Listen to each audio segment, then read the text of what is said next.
Samajwadi party के नेता पीड़ित परिवार से मिलने जा रहे थे, लेकिन उन्हें बीच में ही रोक दिया गया है। उन्हें घर में नजरबंद रखा गया है ताकि स्थिति और ज्यादा ना बिगड़े। कानपुर के समाजवादी पार्टी के विधायक पीड़ित परिवार से मिलने जा रहे थे अमिताभ वाजपेयी, लेकिन घर में उन्हें नजरबंद करना पड़ा है। मौके की नजाकत को देखते हुए पुलिस बल की तैनाती उनके घर के बाहर कर दी गई। और ये जो तस्वीरें आप देख रहे हैं, ये उनके घर के बाहर की तस्वीरें हैं, जहां पर पुलिस की वैन आपको नजर आएगी, पुलिसकर्मी आपको नजर आएंगे। कानपुर में जो घटना घटी है उसके बाद से लगातार योगी सरकार को निशाने पर ले रही समाजवादी पार्टी। अखिलेश यादव का ट्वीट भी सामने आ गया था, जिसमें ब्राह्मण विरोधी कहा गया था कि ब्राह्मणों को इस तरह से निशाना बनाया जा रहा है। और समाजवादी पार्टी के विधायक अमिताभ वाजपेयी मिलने जा रहे थे परिवार से, लेकिन उनको नजरबंद कर दिया गया।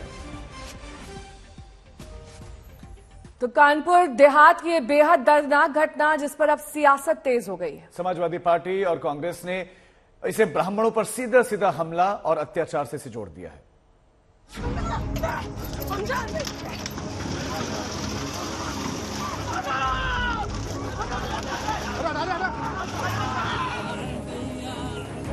मेरी मम्मी जगह चल रही है। कानपुर देहात की इस घटना पर सियासत तेज हो गई है। समाजवादी पार्टी और कांग्रेस दोनों ने ही इसे ब्राह्मणों से बेरहमी बताकर योगी सरकार को घेरने की कोशिश की। उत्तर प्रदेश में बुलडोजर का जो सच है वो यही सच है कि जो हाशिए पर है, जो कमजोर है, जिसकी आवाज उत्तर प्रदेश में, जिसके 12 मुख्यमंत्री होते थे ब्राह्मण समाज के, आज उसको बुलडोजर से कुचल दिया जाता है, उसको जलता हुआ छोड़ दिया जाता है। इसके अलावा कांग्रेस ने इस घटना के जरिए योगी सरकार की बुलडोजर नीति पर हमला किया। कांग्रेस के ट्विटर हैंडल से ट्वीट किया गया, योगी की बुलडोजर नीति ने 2 की जान ले ली। यूपी के कानपुर में ब्राह्मण परिवार के घर पर योगी सरकार का बुलडोजर चल गया। घर गिराने से क्षुब्ध मां बेटी ने खुद को आग लगाकर जान दे दी। कितना विभत्स है ये सब। यूपी के डिप्टी सीएम ब्रजेश पाठक, जो खुद ब्राह्मण है, उन्होंने दोनों दलों पर राजनीतिक रोटी सेकने का आरोप लगाया है। जो राजनीतिक दल है वो अपनी रोटी सेकने का प्रयास कर रहे हैं, लेकिन हमारी सरकार इस घटना को बहुत गंभीरता के साथ ले रही है और हम किसी भी दोषी अधिकारी को बख्शेंगे नहीं, कड़ी कार्रवाई करेंगे। फिलहाल इस मामले में कानपुर देहात के एसडीएम, एसओ, लेखपाल समेत कई लोगों पर एफआईआर दर्ज कर दी गई। एसडीएम को तहसील से हटा दिया गया, अब सस्पेंड करने की तैयारी। आशीष कुमार के साथ कुमार अभिषेक, लखनऊ, आज तक। इस समय पूरी दुनिया में लोग कंफ्यूज्ड हैं। वो समझ नहीं पा रहे हैं क्या सही है, क्या गलत है, क्या सच है, क्या झूठ है। और ये स्पष्टता हम आपको अपने इस नए शो में देंगे। सब कुछ ब्लैक एंड व्हाइट में बताएंगे। इस शो में मेरे बालों के अलावा कुछ ग्रे नहीं होगा। हर खबर ब्लैक एंड व्हाइट की तरह बिल्कुल स्पष्ट होगी।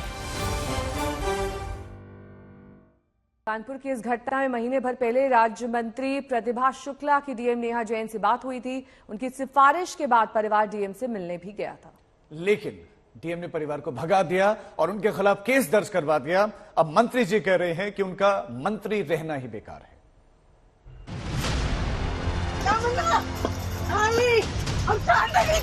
50 साल की प्रमिला दीक्षित की ये आखिरी झलक थी। ये उनकी आखिरी चीख थी। अपना घर बचाते बचाते प्रमिला दीक्षित और उनकी 23 साल की बेटी नेहा दीक्षित की जान चली गई।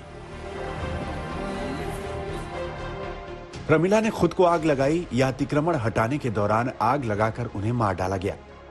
इस पर परिवार और पुलिस का बयान सुनिए। एसडीएम मेहता कुछ फोर्स के साथ कुछ सरकारी जमीन पर अतिक्रमण हटाने हेतु मौके पर पहुंचे थे।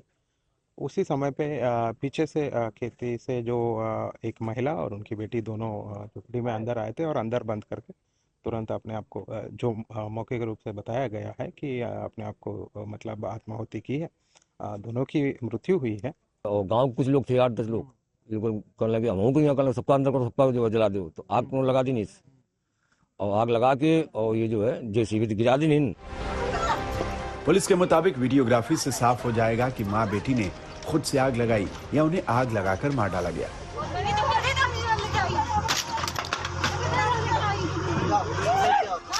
इस घटना के बाद प्रशासन पूरी तरह बैकफुट पर है। एक वजह यह भी बताई जा रही है कि प्रमिला दीक्षित का बेटा शिवम बजरंग दल का सह संयोजक है। खुद शिवम ही कानून व्यवस्था के बुलडोजर राज पर सवाल खड़े कर रहा है। मैं चाहता हूं कि यहाँ पे योगी जी खुद आएं और मौका मुआयना करें, या फिर वो नहीं आ सकते तो डिप्टी सीएम यहाँ पे आएं और वो देखें यहाँ का जो हुआ है हमारे साथ। जो हमारी बहन उसको जला दिया गया है लेखपाल और एसडीएम के और कुछ गांव के दबंगों के द्वारा, एसएचओ द्वारा, तो ये वो देखें आके कि कैसा है, उनकी कानून व्यवस्था क्या है। रात में ही प्रशासन ने पूरी सक्रियता दिखाते हुए दोषियों के खिलाफ कड़ी कार्रवाई की है और हम उच्च स्तरीय जांच करा रहे हैं। इसमें जो भी दोषी होगा हम उसको कड़ी कार्रवाई करेंगे और अधिकारियों को भी हम बख्शेंगे नहीं। जिन लोगों ने इस प्रकार की घटना का अंजाम देने का प्रयास किया है उनके खिलाफ हम कड़ी कार्रवाई करेंगे। इस बीच इसी क्षेत्र से विधायक और योगी सरकार में महिला और बाल कल्याण मंत्री की लाचारी देखिए, जो कह रही हैं कि उनका मंत्री होना बेकार है। इनको तो दुख, हमें भी बहुत दुख हो रहा है कि मतलब हम इस क्षेत्र के विधायक और हमारे यहाँ ऐसी घटना हो रही है कि लड़की को और मतलब महिलाओं के साथ अत्याचार, महिला कल्याण में होना मेरा बेकार है। तो हमारे यहाँ हमारी बेटी को ही हम नहीं बचा पा रहे हैं, माँ को नहीं बचा पा रहे हैं। इतने लोग खड़े हैं, कोई भी सहृदय होगा तो हम समझते द्रवित हो जाएगा। पहले वो निकालने की कोशिश करेगा, बाद में घर गिराएगा। प्रतिभा शुक्ला ने यह जरूर कहा कि सीएम योगी इस मामले को लेकर संवेदनशील हैं और उनके कहने पर ही वो फौरन मौके पर आई, लेकिन उनका गुस्सा कानपुर देहात की डीएम नेहा जैन पर भी फूटा। दरअसल 1 महीने पहले इसी परिवार ने मंत्री प्रतिभा शुक्ला से गुहार लगाई थी। मंत्री महोदया ने डीएम से परिवार की पैरवी की थी, लेकिन उनके मुताबिक डीएम ने उल्टा परिवार को अपने ऑफिस से भगा दिया। जब 1 महीने पहले इनका घर गिराया गया था तो हम यहाँ पर आए थे और हम लोगों ने इस परिवार को सांत्वना भी दी थी और ये कहा था, डीएम को फोन करके बोला था कि आप डीएम के पास चले जाओ। तो डीएम ने कहा कि आप मंत्री जी परेशान ना हो, हम इसको देख लेंगे, निपटा देंगे, इसका कोई दिक्कत की बात नहीं है। जब हमको ऐसा आश्वासन मिल गया उसके बाद फिर हमारे भी टूर लगे थे, हम भी चले गए, हमारे पास भी टाइम नहीं रहा और ये लोग भी हमसे बात नहीं कर पाए। लेकिन हमने सोचा कि बात आई गई और चली गई, कोई हमारे पास फिर इनकी कोई गुहार मेरे पास नहीं है। मुझे ये भी नहीं पता चला कि डीएम ने भगा दिया, लेकिन अभी पता चल रहा है कि ये लोग जब गए थे तो इन पर मुकदमा भी लिखा दिया गया और भगा भी दिया गया।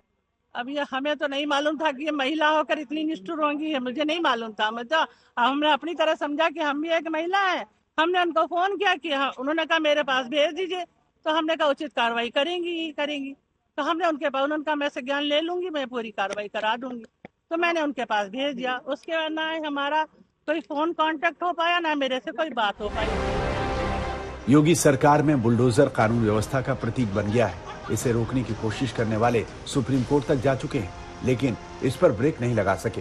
कई बीजेपी शासित राज्यों में यही बुलडोजर कानून व्यवस्था की मिसाल बनता चला गया।